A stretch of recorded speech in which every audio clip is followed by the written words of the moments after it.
Hello, here is a place that my son and I went to last summer in 2023. It's called Balancing Rock. It's in Nova Scotia.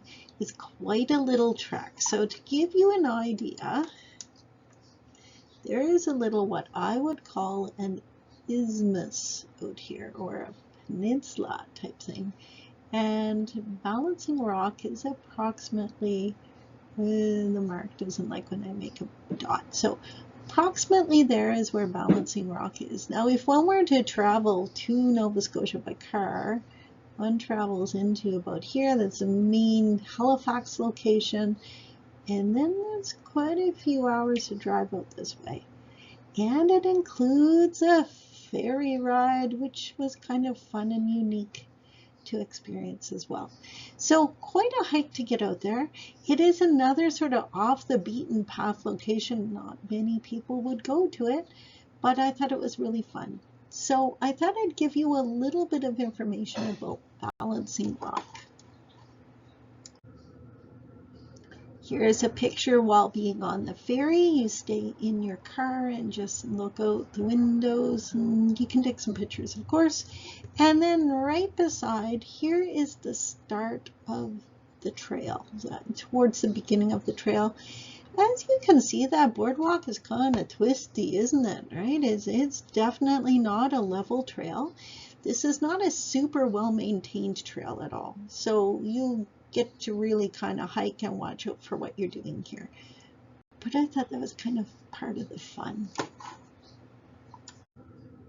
I have mentioned in a few of the presentations how important lichens are in Nova Scotia, and it's probably pretty hard to read this, but you can gain a sense from these pictures that there are a lot of different types of lichens in Nova Scotia. And remember what a lichen is? It's mainly blue-green algae and fungus working together in a symbiosis manner to be able to do photosynthesis and provide shelter.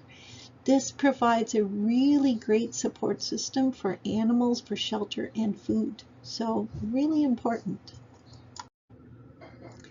Now on the far left, you can see here is my son, and you can see that the trail is kind of washed out. So you will be walking potentially in a little creek bed. It's just enough to get your feet wet. It's no big deal, but it's not super nice terrain perhaps. And in the middle picture is where you go down a lot of stairs, way more stairs than you're seeing even currently, is probably 3 or 4 times that easily, the amount of stairs going down the cliffside towards the ocean. That's what that is. So it's quite a little hike that way. And then right above my head is the round-leaved sundew. I tried to find these plants. I suspect I would have seen them more towards spring, but this was in August. What happens is these plants produce this nice, yummy nectar, sticky stuff that attracts different insects. The insects come on over, and within minutes, the little bristles, the little hairs on this plant will move toward whatever insect was kind of landing there. And within 15 minutes, the little creature is going to be done. And what happens is, as soon as that insect is trapped, then there are special parts of leaves of this plant that digest the insect juices. So anyway, these sundews exist, so we have pitcher plants in some locations in Nova Scotia that are carnivorous, and so are sundews. I have not seen sundews. It's another thing on my list to try to do at some point. So after climbing down, walking down a whole bunch of steps, a lot of stairs, to get down to the coastal part where you get to see the ocean, you get to see these really unique rocks, and you can see they have really defined sides to them as such. Well, these are rocks made out of basalt, columnar basalt, which is part of lava flows. So these are from volcanoes, and they are deposited around in this location. There are different layers of hard and soft parts of basalt rock, and where some of the soft basalt rock has eroded away, this has formed areas of bogs and marshes. So when you are driving along, it gets very narrow along this peninsula to get to this balancing rock location. And you can tell that there's not a lot of land in parts. It's very boggy and marshy, and it's an interesting drive. Anyway, you can get to see this columnar basalt, which is way back in the Triassic Jurassic period that these rocks were formed, which is kind of cool to think about too.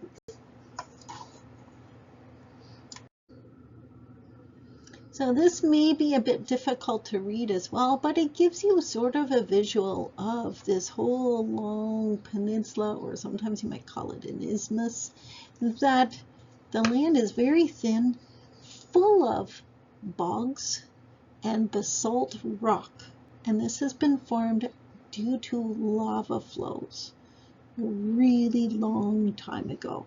So you can get a sense of how this was formed, and you can almost picture the volcano being moved along over many, many years, and that lava flow sort of creating these columns of basalt rock.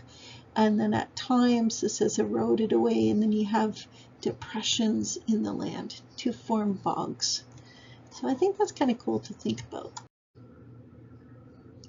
Here is the balancing rock. So after going down a ton of stairs, there's a whole deck area where you can look at the rocks that we just saw, and off to the side you can look at this huge monolithic type rock that is just barely balancing there. Maybe some year it might fall over, right? It's not very wide, but it's super tall, and you can just imagine the mass behind this rock. There have been the odd person who has climbed this. I'm not sure how, but anyway, the odd person has kind of climbed over and done what they're not supposed to have done. There is a little bit of a graffiti that you can see there too, unfortunately, but it gives you a little sense. This is a really cool rock, if you ask me. And then what do you get to do after having a day of sort of trekking around and seeing some interesting land? Maybe you could catch some sundew plants, see them at least, and then you get to take the ferry across and you get to do a really long car ride. But anyway, it was fun. I really enjoyed going to this place. This place is free as well. It's pretty remote. There's some little spots you can rest on the way, but it is remote. But I kind of enjoy that sometimes.